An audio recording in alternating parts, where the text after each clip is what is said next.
For today's video, mag-i-install po tayo ng cortina dito kay client number 7. And gawa po ito ng isa din vlogger na si Rex Vlog po. Ayan po.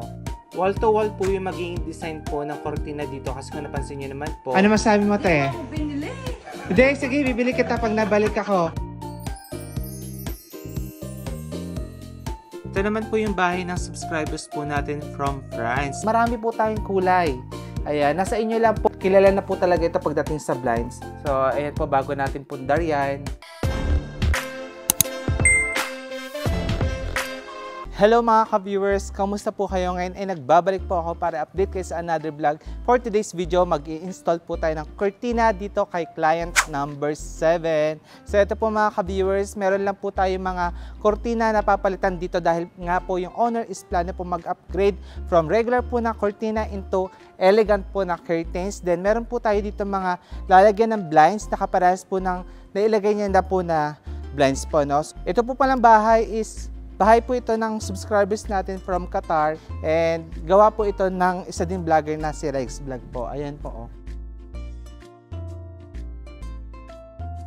Time check mga ka-viewers, nag-start po tayo ng installation ng 12 noon dito po sa bahay ng subscribers po natin again from Qatar. So ito po, gaya ng sinabi ko sa intro, nag-upgrade po yung owner ng curtains. So ito po nakita niyo mga blinds, ito po ay dati na and yung ilalagay po natin cortina is ititerno na lang po natin doon sa blinds po ng owner. So ito pong nilalagay natin, ang color po nito is almond.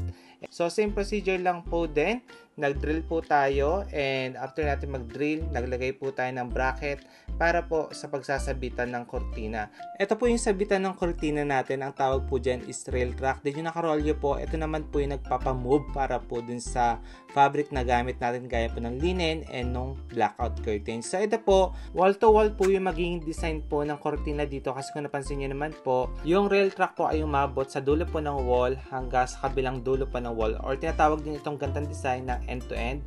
And nasagad po natin dito sa ceiling kasi wala po nakaharang na aircon or anything po, no? So ganito po talaga yung mga magagandang lagyan po ng design po ng cortina, talagang diretso po na bagsak kasi ayun po yung kanyang sabitan nakasagad po sa ceiling. So mamaya po papakita natin yung finished product niyan. So habang naglalagay po si Kuya Marvin ng fabric, linen at blackout curtains, dun muna po tayo sa mga blinds. Gaya po nito, ito po yung old po na cortina po ng owner. So, pinalitan na po natin yan ng blinds. Ito po yung nilalagay ni Kuya Tonton. Bali po, kahit pure blinds po, yung ipalagay nyo sa amin, nag-i-install po kami ha para sa mga viewers natin. And ito pong nilalagay natin is tricolor yan. Tapos, balik po tayo dun sa ini-install po na cortina. Bali, kinukuha na po yung tamang magiging length po nito dahil mamaya po ay tatahiin na po yung ilalim. So, ayun po yung advantage ng pagdadala po natin ng sewer. Kasi, ayun po yung laging sinasabi, kinukuha po natin yung tamang fit, tamang cuttings, tamang tahe para po maganda po yung ating finished product. So, same procedure po, kinat yung linen and kinat din po itong blackout curtains. Para po sa mga OFW po natin na subscribers, ito pong fabric na ginagamit po natin lalo na po sa blackout. Ito po ay 100% po na polyester. And talagang original po yan, made from Korea. Habang nag-install po sila ng cortina, tayo ay aalis muna po at meron po tayong i-deliver na mga nagpasabay po ng mga artificial plants sa atin. Since malapit lang po sa area itong di-deliver po natin na halaman, kaya ayun po, sinabay na din po natin, no? Ano masabi mo, te? Hindi, sige, bibili kita pag nabalik ako. Hindi nga, pag nabalik ako. Te, ano masasabi mo? Ikaw mismo. Maganda yung quality. Ito daw po, mga ka-viewers, nabili daw po ng owner. 5,000. Saan nabili, te? Hindi ko alam kung sa SM ba binili ni ate. Basta ganun. Ay, pag-focus. 5,000, oh. Ayan. Hinatid na po natin, pinasabay po ng owner na halaman. So, ito po, nabili po natin ng 1,600 pesos po itong ganito kalaki na halaman na 6 foot. Ayun.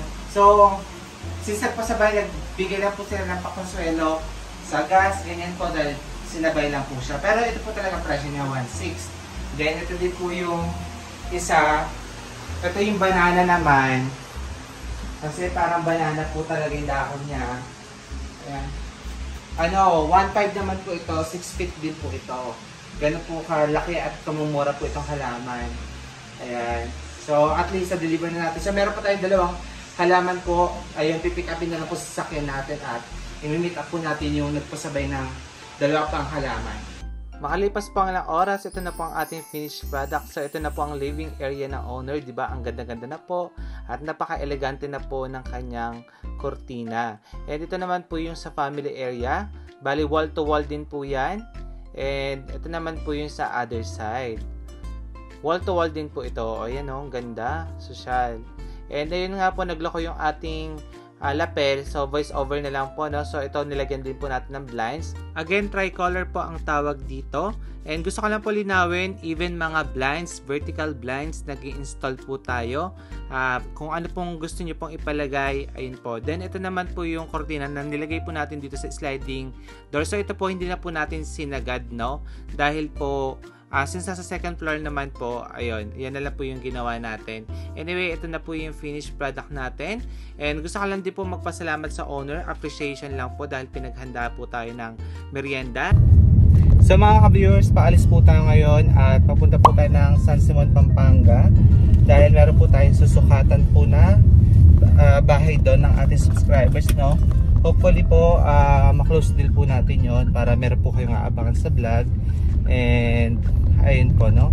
Sa mga gusto po magpa-ocular, pwede po kayo mag-message sa akin sa Facebook, Billy Toledo Vlog po. Ayun, para po makagawa tayo ng quotation kung magkano po yung possible po na abutin. Ito naman po yung bahay ng subscribers po natin from France. So, ito po mga ka-viewers, 2-story and ongoing po ang construction. Kaya kung meron po kayo makikita mga debris, kaguluhan, magpasensya nyo na po at still under construction nga po, gaya na sinabi ko. So, ito po ay nasa 95% na po ang finish ng bahay. Anyway, ito pong tiles na dito, rustic tiles po yung ginamit. Napakaganda. And meron na po dito mga canopy. Ayan. So, ito po yung mga susukatan natin. Sliding door, window. Pagpasok po natin dito mga ka-viewers, meron pong sala. And talagang nagustuhan ko po yung tiles niya. Sobrang ganda po yun sa personal. Ang ganda po ng pagka-matte finish. Ito po yata ay nabili sa Wilcon. 60x60 po yan. Anyway po mga ka-viewers, nakabili din po yung owner po ng mga appliances. Ayan. So, halos tapos na po yung loob. May mga kailangan na lang pong ayusin. So, ito po mga windows sa taas.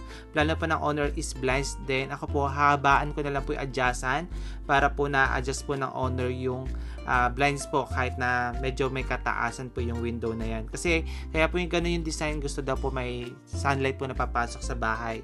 Anyway, ito po yung ongoing po na construction ng kanyang kitchen. Ayan, so meron ng island bar.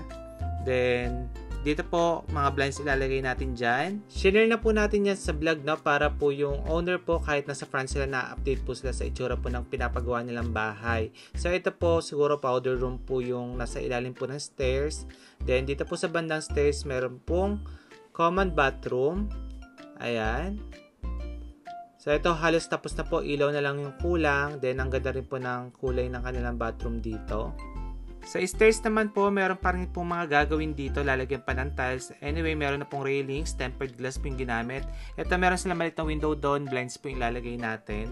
Then, ito na po yung second floor niya, no? So, dito po, meron pong malaking family area. Pero talaga natutuwa po talaga ako sa tiles nila. Sobrang ganda po sa personal niyan. Ako po talaga, promise. Minsan lang po ako magandahan sa tiles. Ayun, nagustuhan ko po. Anyway, ito po yung top view ng kanilang living area at kitchen. Ayan. Then, meron po dito malaking sliding door. Soon, lalagyan po natin yun ng curtains. Kung ma-close deal po, no? Anyway, may nagpipintura po dito. Gumagawa ng cabinet. Ayan. So, ito si bedroom number 2. Ayan. Then, dito po tayo, no? Makikiraan lang po muna. Ayun. Meron pong bathroom doon. Soon na po natin papakita yan. Kung makakabalik po tayo sa bahay na ito. Then, ito po si bedroom number 3. Ito po ay naka-interior paint na gray, tapos meron na ring baseboard. So, ito po pwede na talaga siyang itulugan kasi meron na ring aircon, no? Ilaw na lang talaga yung mga kulang. Tapos po dito naman ay merong master's bedroom. Pagpasok po sa master's bedroom, walk-in closet po ng owner yan, yung mahaba po na yan. So, ang ganda po ng view niya dito, oh. Ayun, bukirin.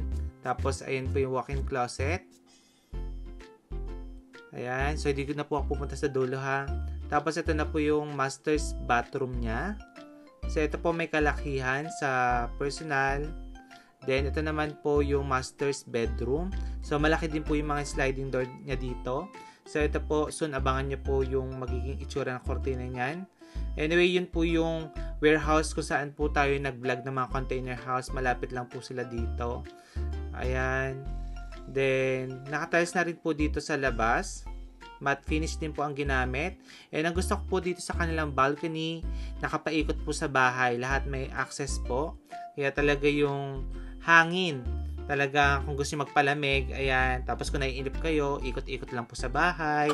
Ganon, di ba? Nakakatuwa po. Anyway, ayan po. Dulo po na ito ay family area na. Ayan po yung sliding door papasok ng family area. Ito po yung itsura niyan. Ayan. So, other angle tayo. Alam niyo po mga viewers natin natutuwa pag ganito, binibideo natin mga bahay nila kahit na ongoing kasi nakikita po nila yung paghihirap nila, yung napupundar po nila sa abroad. Kaya kahit through video po, ayun, talagang tinututukan po nila yung bawat kuha natin sa kanilang bahay. No? So, padaanan ko na din po itong kanilang bedroom. Ayan. Para alam po ng owner ko ano po yung mga papagawa niya at ipapaayos pa. So, ito kuhanan ko na din angle na to dahil lalagyan po natin yan ng blinds soon. Basta ayun po pag-pray natin no, na tayo po ang kunin para sa bahay po nila. Tapos ito naman po yung top view ng hagdanan. So, gaya po ng sinabi ko, lalagyan pa ito ng tiles. Ayan. Ayun. So, ang dami na rin po natatapos dito sa bahay. Talagang nasa 90% na po, no? Mga ilaw na lang yung napansin ko, mga wala pa po dito. So, meron sila ditong outdoor bar. Ayan. So, still ongoing yung pinapagawa. Ganda, no? Then, meron ko dito nakitang halaman na naubas. So, isa rin to sa maganda pagka namunga na. Yun talaga pinaka-best. Pag lumabas na yung bunga niya, no? Ang galing na. Tapos may avocado sila. Ganda ng lupa ng owner, promise. Marami kayong maitatanim. So mga ka-viewers, bago po magtapos ang ating vlog, sa mga plano pong magpa-install po ng kortina or Korean blinds po, bibigyan ko lang po kayo ng idea, no? Para po, meron po kayong makuha naman pong idea sa vlog na ito at magkaroon po kayo ng tip. Kasi po mga ka-viewers, kahit hindi po kayo magpa-install sa akin ng kortina, Korean blinds, ayun po, isi-share ko po sa inyo, no? Bali mga ka-viewers, yung kortina po natin ginagamit is Korean blackout po yan. Ayan. So, ito po talaga ay 100% polyester. Paano ko po nasabing 100%? Ayan. Indicated po yan na 100% polyester. Ayun. Tapos po mga ka-viewers, iniisip nyo, sir, ba't ganun yung kulay? Lagi na lang almond tan, kundi almond tan, gray. Marami po tayong kulay. Ayan. Nasa inyo lang po kung paano nyo po may imagine yung combination po ng kulay po ng kortina na gusto nyo. Although, pwede pong plain lang. Gaya niyan po, merong tan, meron tayong butter. Ito po, maganda to si butter, promise. Iba't iba pong klase po ng brown. Actually, marami po yan. Iba't ibang klase po na pagka-gray. As in, madami po. Ayan o, may mga green tayo. Pink. Yan. Kiwi. As in po, marami tayo. No? Red po ito. Mostly, pinapalagay po ito sa mga gusto yung team po ng bahay nila is pang Christmas. So as in marami po tayong pwedeng pagpili ang kulay. Kaya lang po nagkataon po, yun po talaga yung pinaka bestseller natin, si almond tan, cream, si gray, ganun po. Pero as in marami po kayong pwedeng mapili pong kulay sa fabric po natin. No? So ito po yan, as in original po Korean blackout. Meron po kasing China. Yung China po mura, pero po ito, makita nyo po yung pagka-blackout niya. Kunwari po yan na may light tayo, no? Ito pong pagka-blackout nito, hindi po tatagos talaga yung light niya. Ayan, ganyan po siya kakapal. Sa China po, makita nyo po, pag kinompare nyo po, tatagos po yung ilaw nun. Kasi po, manipis lang po kasi talaga yung tela nun, no? Ayun po yung difference nila ni China sa ni Korean. Tapos po, mga ka-viewers, bigyan ko lang din kayo ng idea kung plano nyo magpalagay po ng blinds. Huwag po kayo magpapalagay ng Korean blinds sa inyong bahay kung hindi po brand is Losa. Ayan. So, may catalog po si Losa. Ito po ay branded. And mas makapal po ang pagka-blinds po nito compare sa iba kasi meron din po China. Kung nagwa-wonder po kayo, ayun, pwede niyo po tanongin, ano yung brand yung blinds na i-install mo sa akin? Ganyan. Pag hindi po Losa, wag niyo na pong tanggapin. Kasi po, alam niyo po mga ka-viewers, maganda po kasi talaga yung brand nito. Makapal po. Kilala na po talaga ito pagdating sa blinds. So, tingnan niyo naman po kung gaano kakapal yung ating catalog, oh. Actually, marami po tayong kulay na pinagpipilian yan. Ayan. So, talagang in-effortan ko na po, no? Para lang po maintindihan po ng mga viewers natin. Ayun. So, marami po as in. As in, marami po. So, kahit hindi po ako yung kunin nyo again, basta po, nagpalagay po kayo ng blinds, maganda po, Losa ang brand. Then, share ko din po mga ka-viewers, no, na talaga po sa pagbablog, meron po tayong mga pinupundar. Although, hindi ko lang po pinapakita sa inyo. So, gaya po niya, nagkaroon tayo ng lapel na hindi ko pa masyadong gamay. May time na nagbablog tayo, hindi pala siya nakagana. Ayun, so, pundar po natin yan. Tapos, bumili din po ako ng bagong camera. Ito po, Osmo Pocket. Ayun, so, unboxing lang po. Share ko lang po sa inyo na talagang nag-i-invest po ako para sa pagbablog po natin kasi gamit ko lang po talaga cellphones eh. Pero ito po, pagka aalis tayo, meron na tayong wide angle po na camera. Ayun. So, ang maganda po nito parang wala pa yatang isang dangkal po yung sukat nitong Osmo Pocket na to. Ayan. So, ayun po, oh. Ayan, wait lang. Makapag-vlog po tayo through this, through this camera. So, ayan po, bago natin pundar yan. So, ganyan-ganyan lang po tayo. Hello mga ka-viewers, kamusta po kayo? Ayun, wide angle na po ito, kaya, ayun, share po natin sa vlog para naman po may idea kayo kung ano po yung mga ginagastos ni Billy. Ayun, so, sa totoo lang po mga ka-viewers, wala pa ako masyadong ginagastos kasi nga po, nag-iipon po ako dahil meron po tayong minamanifest po na project. Kaya, ayun po, wala po akong piniplex. Nakatabi lang po yung income natin para po dun sa minamanifest po natin. Pero, ito po talaga napapabili po ako ng mga ganito, mga camera kasi kailangan po talaga sa pagbablog, no? Meron po kayo mga gustong malaman, may katanungan po kayo, mag-comment lang po kayo. And kung gusto niyo po magpa-quotation, magpa-ocular po regarding po sa pag-install ng cortina, pwede niyo po akong i-message again sa Facebook, Billy Toledo Vlog po. Ayan po ang aking Facebook. Ayan po, re-replyan ko po kayo agad. Again, maraming salamat po sa panonood. Ingat po kayo and God bless. Bye-bye!